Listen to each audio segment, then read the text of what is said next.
A vigil in Taipei is marking the anniversary of the Tiananmen Square Massacre. It's now 35 years since Chinese troops opened fire on pro-democracy protesters in Beijing in 1989. Reece Ayers is at Freedom Square, where the vigil is about to take place. Reece, why is this event being held in Taiwan?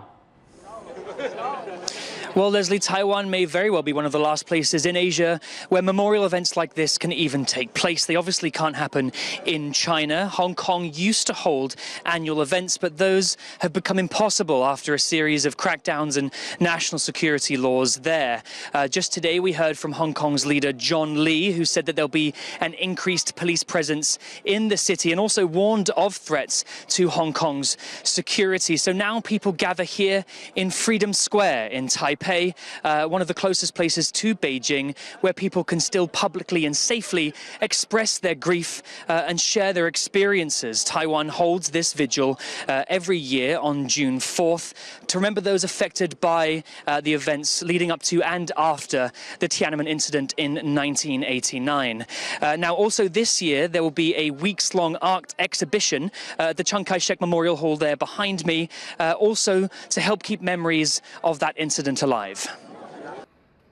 A tower of twisted bodies. This replica of Danish artist Yen Galshot's Pillar of Shame, currently on display in Taipei, pays tribute to those who lost their lives fighting for freedom throughout history, like the democracy protesters in Beijing in the early summer of 1989. June 4th marks the 35th anniversary of the day China's government sent in troops to quash student-led protests that had occupied Tiananmen Square for a month and a half. Those students were calling for, among other things, freedom and democracy, rights that have been eroded in China and beyond in the decades since. Most people think June 4th happens back in 1989 and then basically ended on June 4th. But the reality is not. Look at what happened in Tibet. Look at what happened in Xinjiang. Look at what happened in Hong Kong. And look at what is happening right now in Taiwan. Casey Huang is one of 18 artists featured at the Life, Death, Preserve, Forgotten exhibition in Taipei, displaying works about the threats facing freedom and democracy across the world. Huang's work includes a performance piece, filmed over several years, that seeks to preserve the painful memories of the bloody crackdown on the Tiananmen protesters.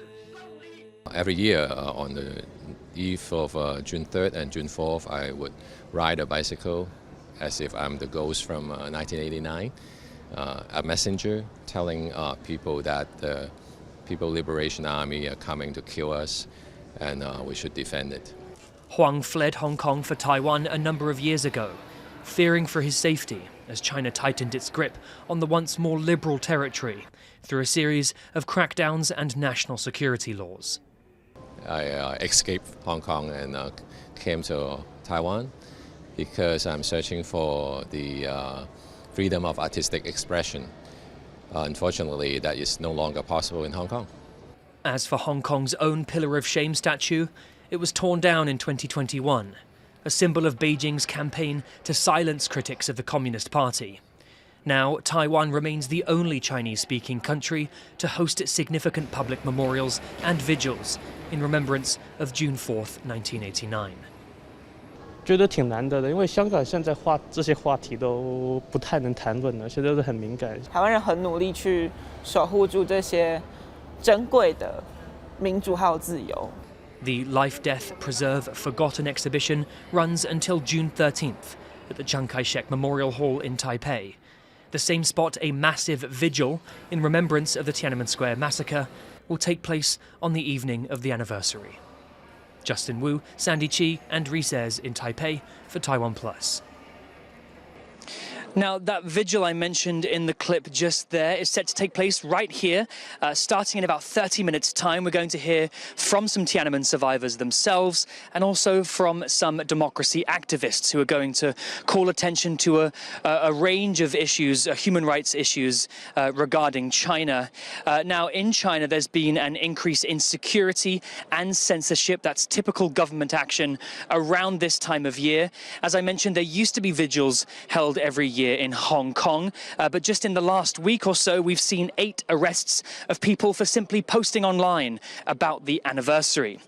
There will be similar memorial events happening in cities around the world, but Taiwan may be the last place in the Chinese-speaking world where events and vigils of this scale are free to take place in public.